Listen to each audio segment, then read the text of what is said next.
By mid-afternoon, there was still no sign of Yogi and Boo Boo, so I prepared myself for a third night in the open. And if you want to write to the BBC and say this is some rare type of tree and has to be preserved, you can stick it up your arse. Sick of the sight of this place. I'm a television presenter from Birmingham, not Bear Grylls. Despite our best efforts, James and I were still more than 150 miles from our friend and colleague. Meanwhile, May and I sat down for a look back at what we'd achieved. Have you gone fully Bear Grylls? Is that your own urine? No, it's shabbily. Anyway, after much debate about how the Special Forces wipe their bottoms, Hammond returned and I quickly realised we were being thick. These are set off remotely? Yeah. Well, why are we still here? That's a very good point, actually. It's better that we go away, isn't it? Let's take the Bear Grylls approach to natural history. There was a town, well, 10 kilometres away. Why don't we go into the town, have a drink, check into a hotel? How's that sound? And then come back tomorrow and check the cameras. Yes. That's how you're supposed to use them. It's in the instructions. That's what you do. You set it up.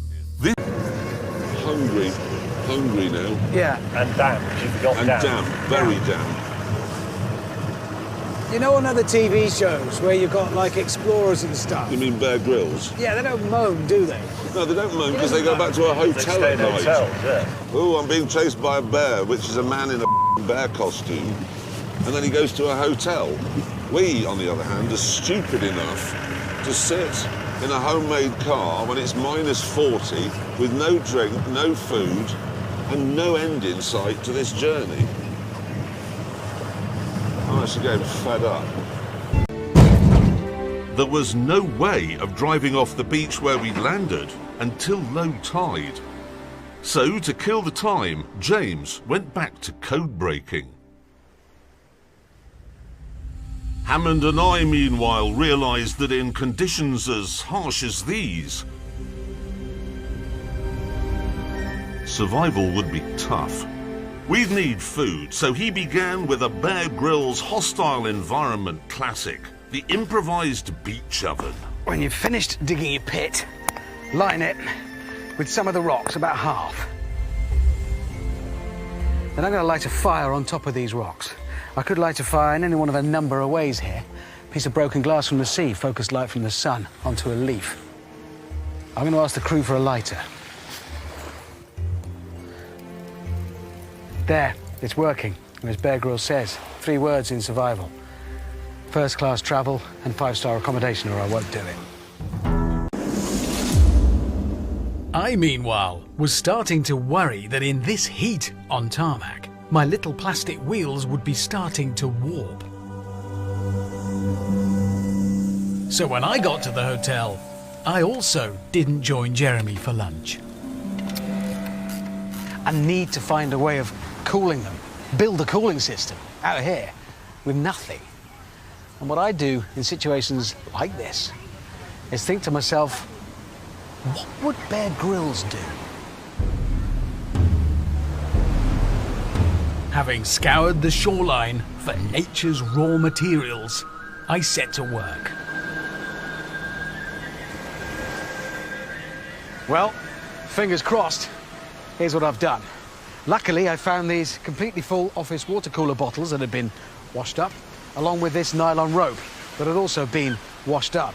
And along with them, I found these lengths of clear hose. I've attached them to the car. Some cable ties had washed up, and down here at the bottom, it can deliver a life-saving trickle of cooling water. It may not look pretty, but it'll work. And as Bear Grylls himself says, improvise, adapt, survive. Sadly, Hammond's modifications had taken so long, it was too late in the day to move on. And anyway... Which brings me neatly onto the urine enthusiast Bear Grylls, who I hate. In his Netflix show called Animals on the Loose, they've come up with a new idea because you choose what he does next.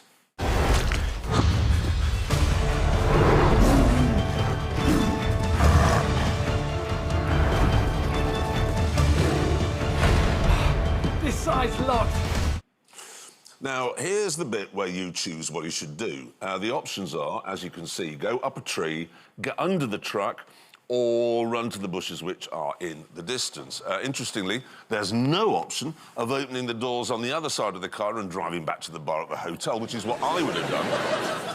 OK? So let's say, shall we, run to the bushes, all right? And then that's what Bear does. Wanna kill me? Now, this is interesting because the pursuing lion is running along under cloudy skies in pursuit of Bear, who somehow is in full sunshine. Anyway, eventually he reaches Plumpton Rocks just outside Harrogate, where even though the nearest lion is 3,000 miles away, he chooses to jump into a river. Oh boy, this is gonna be a jump. Which is full of CGI hippopotamuses.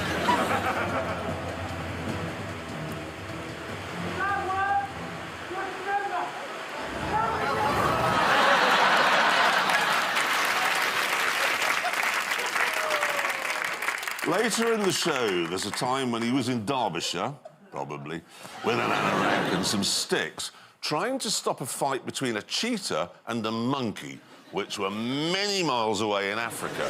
Seriously, see if you can spot one bit in this clip where even 2 of the 3 of them are in the same shot. Now, one thing you can do is just make yourself look bigger.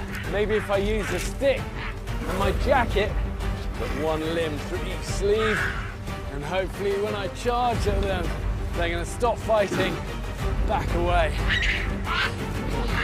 Hey, come on, come on. Hey! Hey! Hey! Hey! Squat! Squat! Squat! Yeah! There wasn't one, was there? There was one scene in the show where he was with some elephants, trying to protect them from some imaginary poachers. And he did have a very novel way of making the elephants be quiet. Here we go.